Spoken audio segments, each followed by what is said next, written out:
Il était un soir d'automne, une brise douce soufflait sur Paris, mais à l'intérieur de la maison de David Hallyday, un silence pesant s'était installé. La télévision restait éteinte, comme un témoignage de l'évasion du monde extérieur. Pourtant, une rumeur, aussi vague que perturbante, se propageait dans l'air comme une brume fine. David Hallyday, l'homme de 56 ans, était un artiste reconnu, un fils légendaire. Et pourtant, derrière ses chansons et son sourire, des secrets non dits restaient enfouis dans l'ombre. Il n'avait jamais cherché à se livrer totalement aux médias, préférant la discrétion. Mais parfois, dans la chaleur des projets familiaux et des disputes privées, la vérité éclate sans crier gare. Ce soir-là, alors qu'il venait de finir une journée de travail, il entendit la rumeur pour la première fois. Ce n'était pas la première fois qu'on parlait de sa vie privée, mais celle-ci semblait plus étrange, plus intime.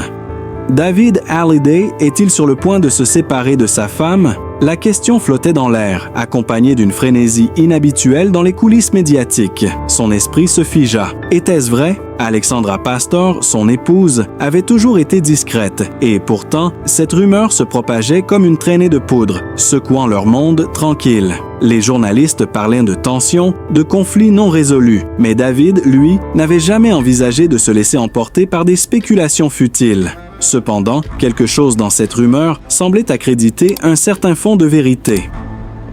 Chapitre 2. Le poids de l'héritage. Dans la vie de David, tout était souvent comparé à l'ombre imposante de son père, Johnny Hallyday. L'héritage de ce dernier, aussi prestigieux soit-il, était un fardeau. Non pas un fardeau qu'il rejetait, mais une lourde charge à porter. Johnny Hallyday, l'icône de la musique française, avait marqué l'histoire avec des succès inégalés, mais avait aussi laissé derrière lui une multitude de non-dits. David, l'homme derrière la légende, était toujours en quête de son propre espace. Mais cette quête de lumière personnelle était difficile. David Hallyday, tout en étant l'artiste accompli qu'il était, se retrouvait constamment comparé à son père et, dans la sphère familiale, à son propre héritage musical. Il aimait la musique de tout son cœur, mais parfois, elle devenait une scène où il avait du mal à se trouver. Il n'était pas seulement le fils de Johnny Hallyday, mais un homme qui désirait être reconnu pour ce qu'il avait créé avec ses propres mains, sa propre voix. Sa relation avec Alexandra était marquée par des hauts et des bas, mais malgré les difficultés, elle semblait toujours être sa complice dans les moments les plus intenses de sa vie. La musique, bien qu'elle ait toujours été une échappatoire, devenait parfois un miroir douloureux qui reflétait des sentiments non résolus.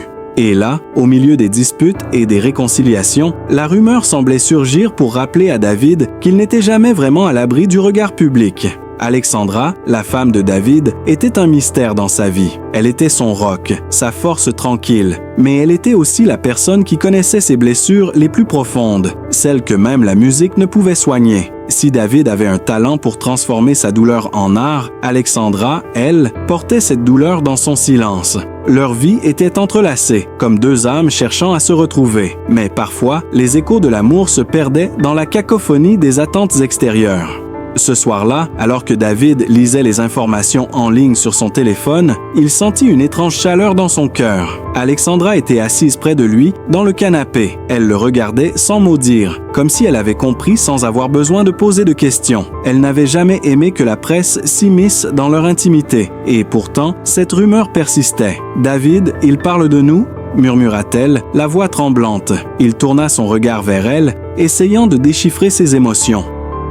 Elle savait ce que la rumeur signifiait.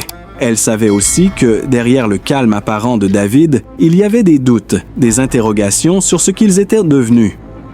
Les années de vie commune avaient semé des graines de frustration et d'angoisse. Mais il n'avait jamais voulu en parler à quiconque. Alexandra, dans son amour inébranlable, était la seule à connaître ses tourments. Elle se leva, se dirigeant vers la fenêtre ouverte, comme si l'air frais pouvait apaiser l'intensité de l'instant. David la suivit du regard, perdu dans ses pensées. La question résonnait à nouveau dans son esprit. Et si cette rumeur avait un fond de vérité? Peut-être qu'il n'avait pas su voir à quel point la pression de la célébrité, l'héritage familial, Yal et les attentes publiques avaient pesé sur leur amour. Quelques semaines plus tard, lors d'une interview impromptue, David Hallyday se retrouva face à l'inévitable. Les journalistes avaient compris que quelque chose n'allait pas, et ce jour-là, il n'échappa pas à la pression de la vérité. La question arriva rapidement, directe, sans phare. « David, il y a des rumeurs qui disent que vous et votre femme, Alexandra, traversez des moments difficiles. Est-ce vrai? » L'air devint lourd, presque irrespirable. Pour la première fois, David sentit que la pression de la célébrité n'était pas uniquement liée à sa musique, mais aussi à sa vie privée. Il aurait voulu repousser la question, mais il savait qu'il ne pourrait pas fuir indéfiniment. Le regard des journalistes était un faisceau lumineux, luisant dans l'obscurité de ses pensées. David prit une profonde inspiration, cherchant ses mots. La musique qui l'avait toujours guidé, la guitare qu'il avait dans les mains, tout semblait l'abandonner en cet instant. Il se tourna alors vers l'âme qui l'avait toujours soutenu, Alexandra, et dans ses yeux, il trouva une étrange paix. Ils avaient partagé tant de choses, tant de souffrances et de rires, et la musique qui les avait unis semblait pouvoir, encore une fois, les sauver. « Oui, il y a eu des moments difficiles, » répondit-il enfin, sa voix plus calme que ce qu'il ressentait. « Mais l'amour, l'art, la musique, ce sont des choses qui se réparent avec le temps. Et je sais que nous sommes forts. Si les rumeurs veulent exister, qu'elles existent. Mais moi, j'ai choisi de vivre avec Alexandra, de continuer à marcher sur ce chemin à deux, dans l'ombre ou la lumière. » La journaliste, prise de court par cette réponse honnête, baissa son micro. Ce fut tout. Mais dans l'air suspendu, on sentait une nouvelle atmosphère s'installer. Le regard de David s'éclaira et quelque chose en lui sembla s'alléger. Il savait que l'amour, tout comme la musique, pouvait passer à travers les épreuves. La rumeur n'était que le vent parmi les arbres de la vie, un souffle temporaire. La vérité résidait dans les moments de silence partagé, dans les accords de guitare qui résonnaient en privé, loin des projecteurs. David Hallyday n'avait pas besoin de prouver quoi que ce soit à personne, sauf à lui-même. Et dans le silence de la nuit, il savait que l'amour et la musique seraient toujours ses guides, quoi qu'il arrive.